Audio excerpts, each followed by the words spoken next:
If I'm looking at a piece of art which has particularly got a red line in it, it becomes very, very aggressive to me, because one eye is saying it's red and the other is saying it's white, this single line, and that's quite hard. So there's certain pieces of art that, yeah, it's tough to look at.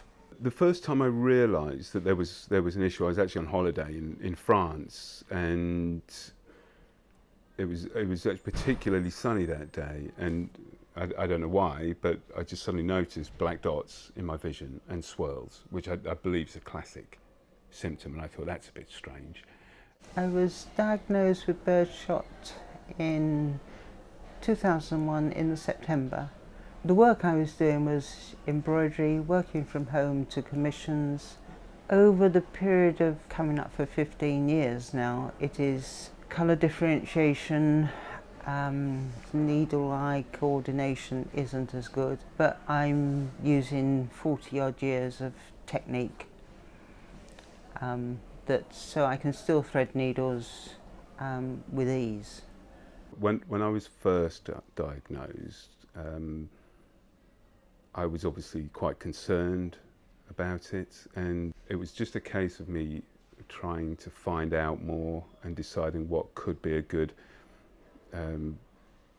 course of action to take in terms of diet and taking supplements as well, and simple things like vitamin B complex, which is good for eyesight, I'm told, and similar such things really. Pineapple apparently is good for your eyes. Initially I was afraid of the dark, and for a while I slept with a light on. I suppose initially it was scared of going blind, because birdshot, unknown cause, almost unknown treatment. Yes, Moorfields and other hospitals manage patients, but it's very much on a visit by visit basis as opposed to a long-term plan. It is that unknown that I've never been comfortable with. You actually talk about it now, it's actually quite emotional, because it had taken 3 years from when I first noticed symptoms, and I used to go to Birmingham, and they were convinced it was something in the optic nerve, and I sat in a room with loads of experts around me, and nobody had any idea really what it was. And then I had a flare-up, as people with the condition be familiar. Suddenly you see loads more dots. And I spoke to my doctor, this was a Monday morning, and he said, "Oh, go up to Birmingham." And there's a certain pattern, the way that people look at your eyes. It's all slightly different, but there's a pattern that you recognise. And his pattern suddenly changed. And at that point, I knew he'd seen something. And so I said to him, "So you know what it is?" And he said, "Yes, I think I do. I'm going to get a second opinion." And he went and got somebody else who was back within 5 minutes. And the other guy said, "Yeah, I think you're right." And he said, "You've got birdshot." And it was a huge relief to have a name to hang around the condition. I was grateful for the initial visit to my optician. With the eye pressure being off his scale of whatever instrument it is he uses, it gave him a shock. And I could hear him sort of asking the hospital, "Patient pressure so-and-so rising," and he just calmly said to me, "Go home, pack an overnight bag and be prepared to stay in." And it was all in place, and I think that's what calms you down when you've had something quite frightening, but the people carry you forward. I have to wear glasses for driving, but that's because I'm slightly short-sighted, and I have to use reading glasses for up close small print, but all I do is just make the fonts on my Kindle bigger, so I don't have to bother about them. So it's never stopped me doing the things I love doing, and the new things that I want to do as well. And I've always played in bands, and it's never stopped me doing that. I've always read books, and God forbid the day comes when I can't actually read a book. That I would find very difficult to deal with. I'm not sure that I would want to go on to medication that will differ my immune system, because I do stay very well.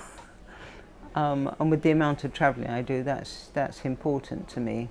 So like most people, I started with steroids, start with a nice high dose. And I do remember the first time I took them, I got my little palm full of 80 milligrams, I think I started with. And you're looking, you know about the side effects and everything. For some reason I thought the side effects were going to kick in as I swallowed them, but of course it takes quite a long time to get up to speed, maybe 3 or 4 weeks.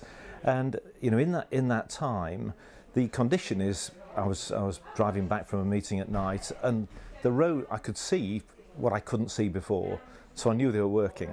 I'm fully conscious that the treatment that I'm having is managing it. It's not necessarily curing it. And the only way to find that out, for me, I guess, is for me to stop the treatment.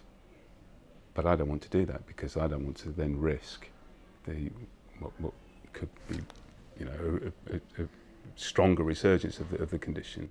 Before I started the treatment, I play golf very badly, and I'm as bad now as I was before. But there was a point before the treatment when there was no point even trying to see the ball in the air. It was just quite impossible.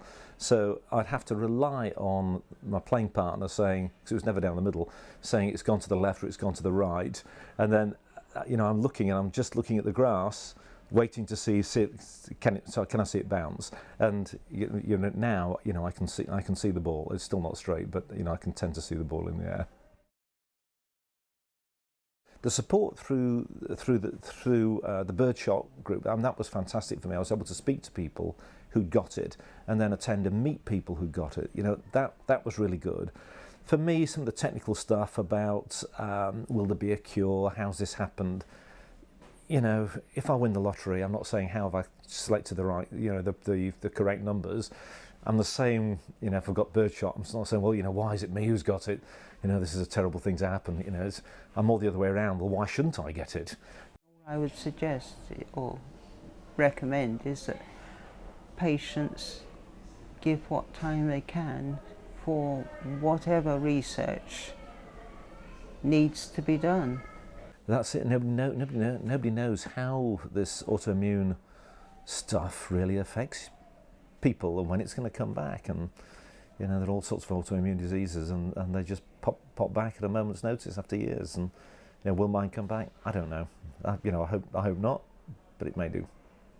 Embroidery's been the life, and the family have been very tolerant. Even my kids don't really understand what it is, and because I'm in remission, according to them, everything's fine. And I would prefer it that way, actually, because I treat it as if everything's fine. And again, I feel very lucky. I passed my motorbike test 3 years ago, 2 years after being diagnosed. So I just think, crack on.